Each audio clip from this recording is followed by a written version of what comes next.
Hey folks, please join our great community at RivianStories.com to get all the latest updates, pics, and videos from Rivian owners and fans.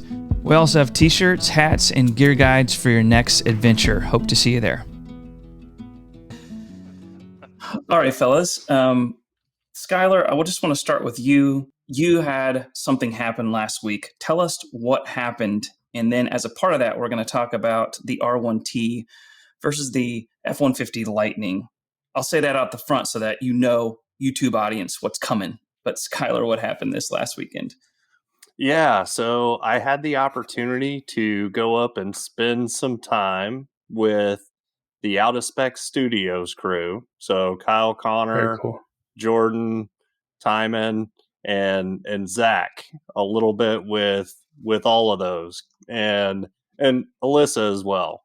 And it was absolutely awesome. So they had a number of vehicles in, but I helped out with some Rivian stuff and some F-150 Lightning stuff. And it was awesome to have the opportunity to not only see and drive both vehicles and do various tests, but really to be able to go back and forth between the Rivian and the Lightning to get a very good kind of basis for comparison. Dang, that's awesome. Jimmy, what are your biggest questions? Kick us off here. Oh man, you've got a truck. You don't have a Rivian truck, but I mean, you've got a truck. I mean, what did you think of the Lightning as far as ride and drive compared to like the standard F-150? Yeah, so I haven't driven one of the new ICE F-150s, but the biggest thing that I came away with is that the Lightning is just a better, faster F-150. I mean, Yeah. on the inside, it felt like an F-150. It is pretty quick though. So that was fun.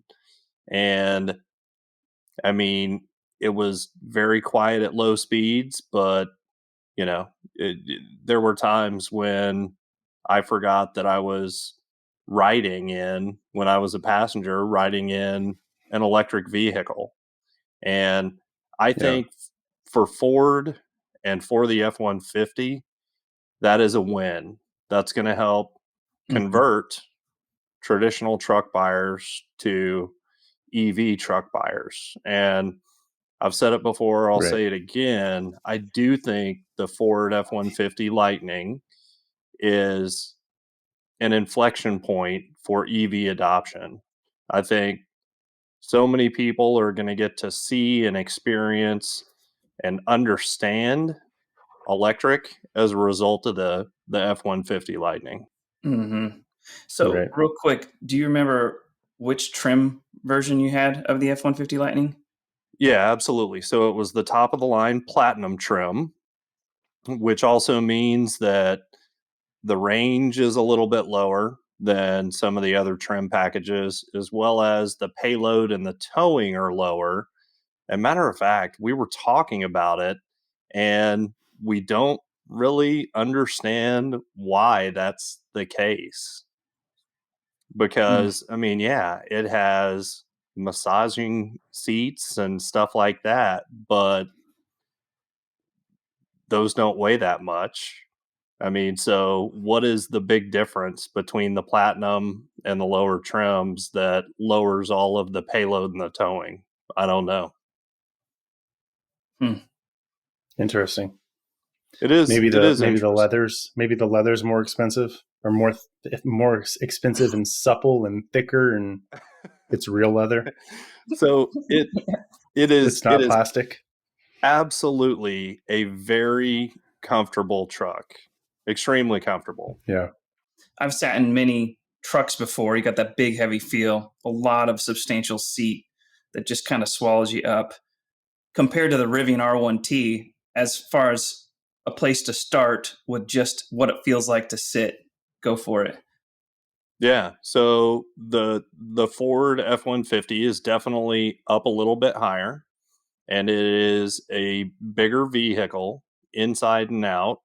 I would say, both are equally comfortable. Backseat passengers in the F-150 Lightning are going to have more room. I mean, F-150 for a long time has had a ton of room in the backseat, which is nice.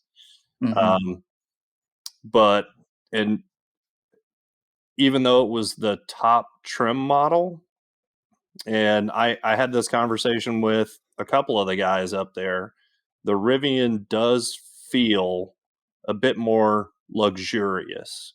I mean, the Ford is very, very nice, but you get more of a luxury vibe for sure from the Rivian. Mm-hmm. How much does this Platinum one run? Uh, Over 90. I think it starts at just above 90K for the Platinum trim. Yeah. Apples and apples almost with Mm-hmm. the new Rivian pricing on Adventure trim. Mm-hmm. Right. Exactly. Let me ask this question. If all things were equal and the F-150 and you were getting the truck still, like you had previously started getting the truck, Yep. the R1T, if all things were equal and we were going to be expecting delivery of them at pretty much at the same time, would Skylar have gotten the R1T or would Skylar have gotten the Lightning? R1T for me. The F-150 Lightning is an incredible truck, but it's kind of a normal truck, right? It's just electric. There's nothing that really inspired me about it. I mean, if I was in the market for an F-150, I would buy the Lightning. Now, for me personally, the performance, the suspension, the off-road capability of the Rivian, it's just it's a different vehicle. It's more special, if that makes sense. Mm-hmm. Oh, definitely. The big question that we're almost saving to get towards is drive quality difference. As far as Yeah. the materials and all, that's one thing. The style and who it fits is another thing. Just the driving experience of both, though, love to hear. Yeah. So the F-150 has a very nice, very soft ride.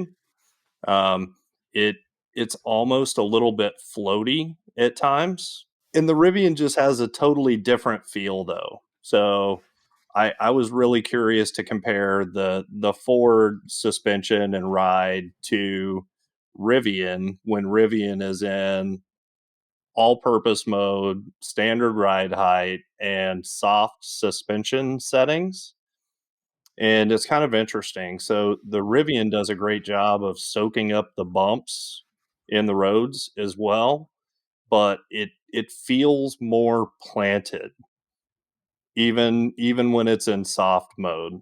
So it does not float as much, it does not lean or sway. The other thing is the F-150 under, let's call it hard or maximum acceleration, the rear end squats, the front end comes up, and it I think because of that, it almost feels as fast as the Rivian, although it is not. I mean, it's just, yeah, it's a different experience. Interesting. The other thing that I'll say about driving the F-150 Lightning is that Rivian did a much better job, in my opinion, with both the throttle mapping as well as the regen.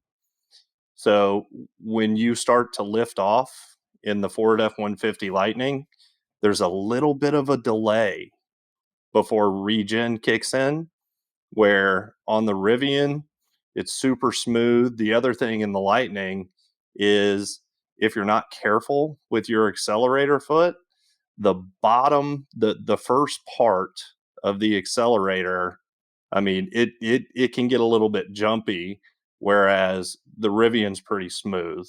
Interesting. Yeah, I watched TFL's video of their tow test that they did between the hybrid F-150 and the Lightning. They posted it a couple days ago, and I found it interesting. They were super thrilled with how much regen the Lightning got on their Ike test with it, and I wish they'd go back. I'd love to see them go back and test the Rivian under not necessarily different circumstances, but yeah, adjust the gain to where the gain is not so high. I think they might have seen a different result with how much regen they added, how much battery they added back into the pack compared to the Lightning. Because if you recall from the video they did with the R1T, it was super low. They barely got any range back, but then they got a ton of range with the Lightning. And I'd be curious.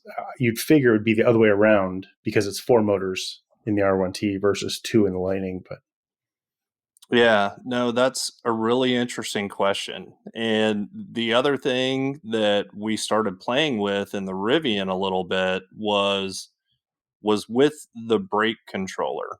So while I was there, actually went with the out of spec guys and looked at trailers and ended up throwing in my 2 cents about which trailer they should get. And they did buy a trailer while I was there, and we started doing prep and setup for some tow testing side by side between the Rivian and the F-150 Lightning. So hopefully those videos will roll out over the next week or two. But a really, really interesting thing about the Rivian and towing and the trailer brake controller is that, at least on the display, when you're under regen in the Rivian, it does not show that it's sending power to the trailer brakes. And I don't know whether it is or isn't sending power, but the only time the trailer brake display comes up is when you have your foot on the brake pedal, which is pretty interesting. So, yeah, I'm curious whether the Rivian does send any trailer braking under regen, or whether you have to hit the pedal. Right. I'd Interesting.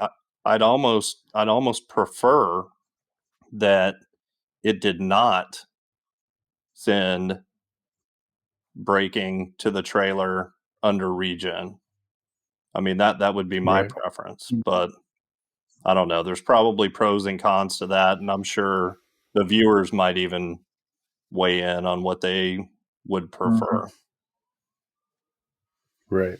A new direction, which we kind of got into a little bit, but you've talked about materials, overall impression, drive comparisons. Next thing that I think a lot of people are going to ask is just overall UI perceptions and differences. Did you feel like when you came from the F-150, where are all the knobs? Where are my buttons? Do you feel like too sparse, or did you feel like, oh, this is great? Just what was the experience going back and forth with just UI and ergonomics? That's a great question. So I've said for a long time, I wish Rivian had more solid buttons or knobs, even if they were programmable. I didn't use a lot of the knobs in the Ford, but I will also say this. The thing that struck me when I first opened up the door to look at the Lightning, that 15-inch screen is huge. The pictures that you've seen of it online do not do it justice. I mean, you open up the door and bam, that thing is massive, and it's there. Yeah, because it just sticks out. I mean, whereas the Rivian screens are recessed into the wood. Right. And even the top of the screen in the F-150 Lightning sticks up a couple of inches up above the top of the dash. It definitely Mhm. does not look as well integrated. I kind of prefer the horizontal landscape oriented screen as opposed to the portrait. Um, and one thing that I can say definitively is that the Rivian UI is so much more snappy than the Okay. Lightnings. Yeah. However, Hmm. there was heavy usage of Apple CarPlay and Android Auto when I was in the Ford F-150 Lightning, and as Mhm. we know, that is not a thing currently with Rivian. Right. Yeah. Did you mess with it enough to be sold on Android Auto? I did not use Android Auto. However, I do see the value. I'm a heavy Google Maps user, and I know a lot of people prefer Waze for traffic routing and other various Right. warnings and notifications.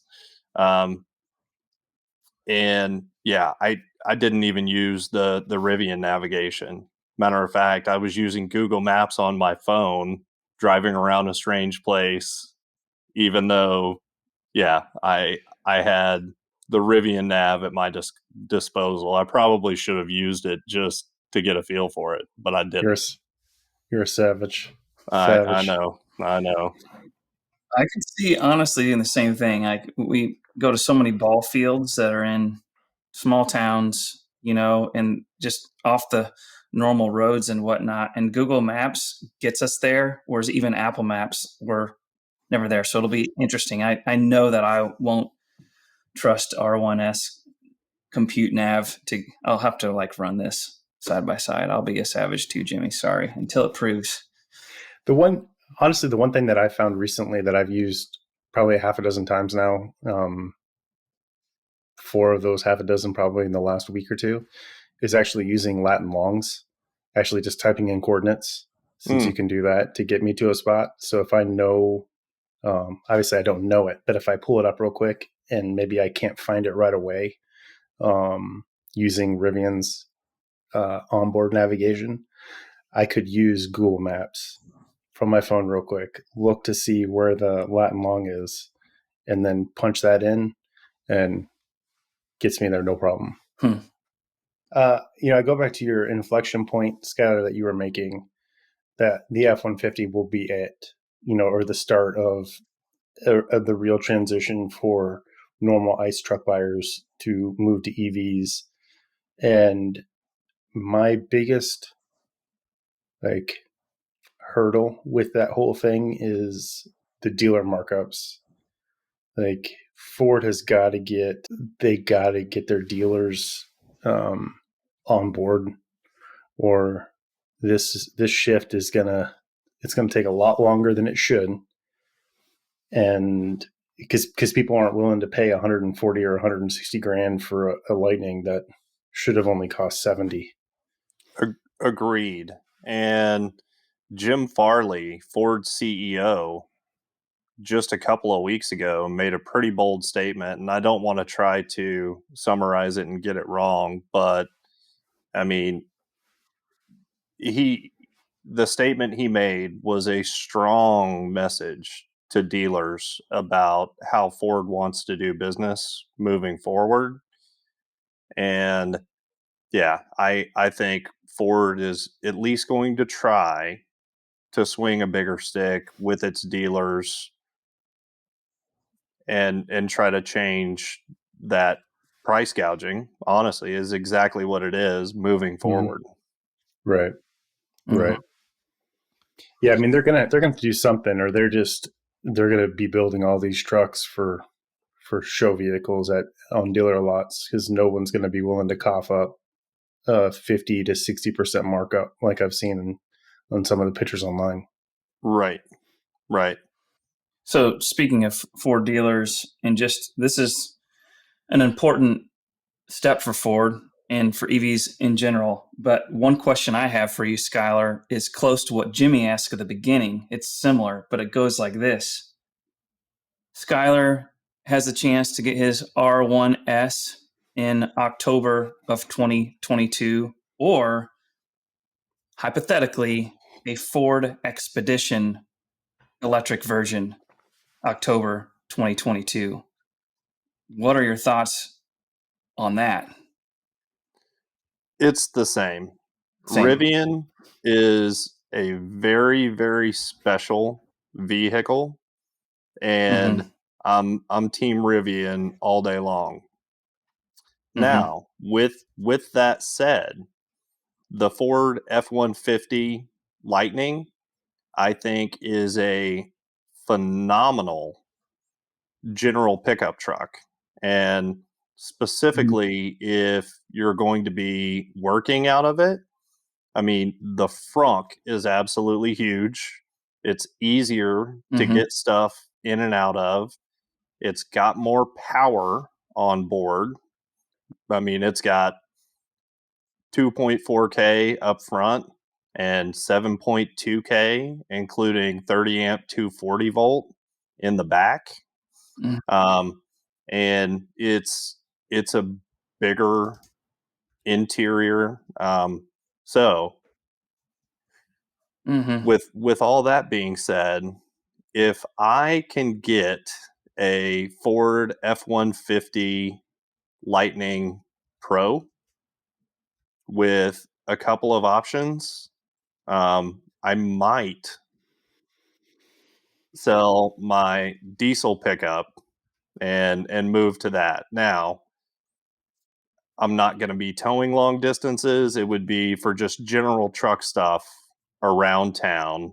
And Hmm. I mean, there's no way that I could tow my fifth wheel with, yeah, and go on RV trips with a Lightning Pro with a standard battery. But they're really, really good trucks. It's just, it's a truck. It's not a special vehicle like a Rivian is, in my opinion.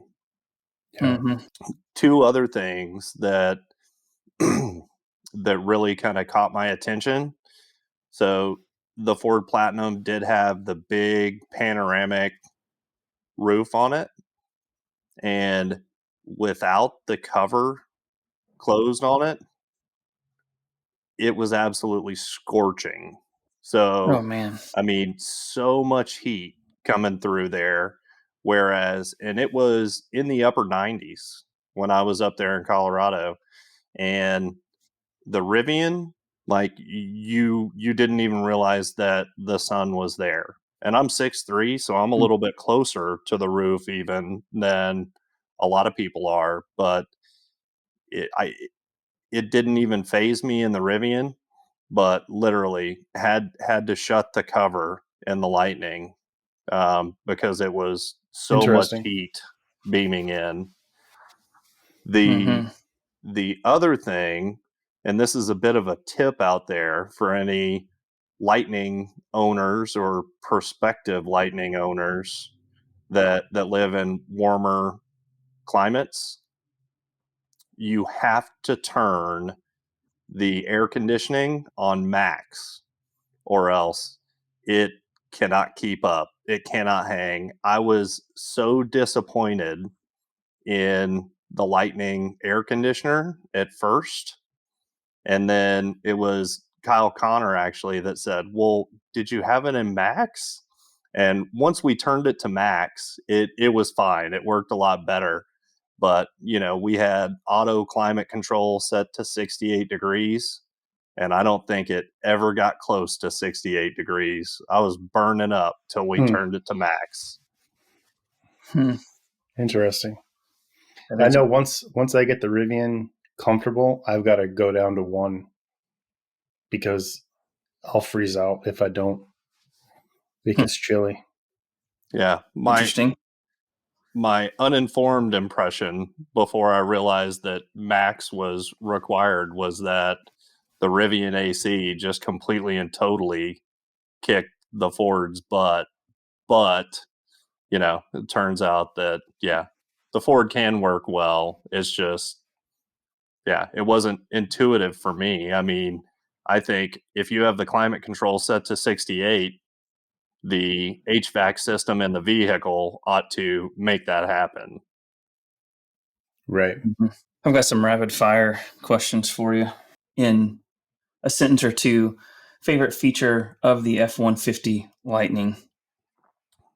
Mega power frunk, baby. That That's thing what I thought. is so cool. I mean, there's so much room. I mean, it's got measurements, it's got power outlets, it's got the right lighting, it's easy to load stuff in. I mean, far and away, that's number one for me. R1T, favorite feature? Performance. I would say specifically the suspension. The suspension still I am blown away by, and being able to ride and drive in a Rivian and then compare that to riding and driving in an F-150 Lightning, which is very comfortable vehicle, but that Rivian suspension is special. And that's just perceivable in day-to-day driving, It is. correct? It is. Mm-hmm. Yeah, definitely. All right, next, audio. Ooh. So Audio in F-150 Lightning versus R1T. Which one's better? the Platinum has the nice B&O system in it that also has the speakers up high, like up in the headliner, similar to Rivian. Mhm. And yeah, the edge on the audio system does go to the Rivian, especially for clarity and detail. But the B&O system in the Ford is very, very nice. Mm-hmm. Next one. Did you, and even more so Kyle Connor, since he's had more experience than you driving, have any reactions to driving on the 22 Sports versus the 20 ATs? So we were supposed to take the Rivian on some of the canyon roads that he likes to drive, and there was Mm-hmm. just too many other things to do, too much else going on. So we weren't able to do Mm-hmm. that. But I wanted to see the Sport 22s kind of pushed to the limit, if that makes sense. And Mm-hmm. we were not able to do that. I will Okay. say that, you know, my seat of the pants feel, it didn't feel any different, but I wasn't trying to push the boundaries when I was driving either. I mean, we Mm-hmm. were doing a lot of payload and towing related stuff, so we weren't Mm-hmm. zipping it around. Yeah. Well, and that's what I would expect, though, that you're really only going to feel the difference in extremes. Either way, off road, you'll feel the difference with the ATs, and we're trying to go around a track and push the limits, you'll feel a difference in the sport. But anywhere in between, good luck, unless you have a lot of miles logged and are being very R- perceptive.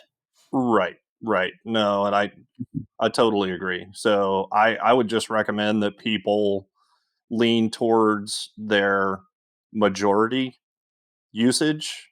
Mm-hmm. I Mm-hmm. mean, if you want on-road performance most of the time, because they've also had the Rivian off-road with the 22s, and it's capable, right? I mean, you've got to be careful. You don't, yeah. There Mm-hmm. are things you probably don't want to do on the 22s, and you're not going to be able to air them down as much off-road and things like that. So, but the Rivian with any of the wheels and tires is a very capable vehicle, both on and off road. You've mentioned that the R1T just feels special. Even when we were there, I was like, I don't know, this just maybe sounds totally corny, but old classic cars and some other vehicles seems like there's like this heart and soul of it. And maybe there's a little bit about that. But how much of that specialness was just due to the fact that you were in Forest Edge interior? And what I'm actually asking is, you got in Forest Edge again. What did you think of it? Because I'm now configured with Forest Edge. Did you pay more attention? How did it hit you when you saw it again? So I love it. I Mm-hmm. do. It's very nice. I mean, when you're inside the vehicle, you don't feel the green. When you Hmm. really notice the green is when you're outside in the sunlight and you open the door and it has direct light on it. It's subtle enough that I do think that it goes with any of the exterior colors, and I Hmm. love that wood. I still Oh, yeah. love that medium wood. It looks and feels great when you're inside. For me, I'm not a Hmm. fan of light, bright interiors, and I felt Hmm. cozy and comfortable inside of the Forest Edge like I do in, the darker black or yeah, darker Hmm. interiors that I prefer. Yeah. And for those who are just now joining us, if you've been with us, then we've covered this a million times. But just as a quick recap, I was originally configured with El Cap and Ocean Coast because I thought the pairing went well, Ocean Coast being delayed. But when we went back, if you go back and look at our first videos from the first mile event, pretty much all three of us love Forest Edge. And I came out and said, just alone, without matching it to any colors, I loved that the most by far because of the wood. And it just looks so great in person. Uh, a lot more neutral for sure. Like Skylar just said, you don't feel green. If you pay attention, then maybe see it more in the headliner. But what we're really hearing a lot of now is what, just to reiterate, that it does pull it off with any color, including yellow, and including even red for the Christmas combination. I mean, so it works. I'm honestly still configured El Cap with that for the R1S, but I've always thought that Forest Edge would pair really nice with white, which is what you were driving, which is cool. And I saw both a white and a red R1S here in the past week or two. We're getting more sightings of colored R1Ss. And the one I saw of the red, I was like, holy cow, should I switch yet again? Because it looked so sharp. I mean, I go to school, my kids go to school with red as well. And I'm like, man, darn, I could.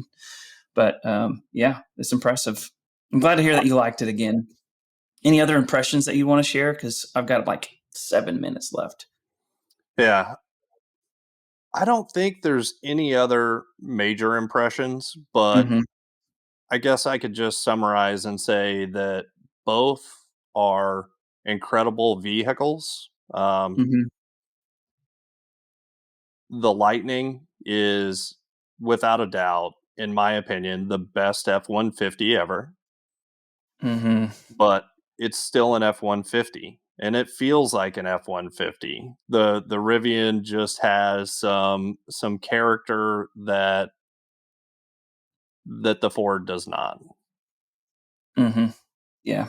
Yeah. Good summary. All right, folks, that's it for this one. Again, catch the entire episode on Spotify, Apple Podcasts, or your favorite podcast app. Until the next video, we'll be hanging out at rivianstories.com, so we hope to see you there.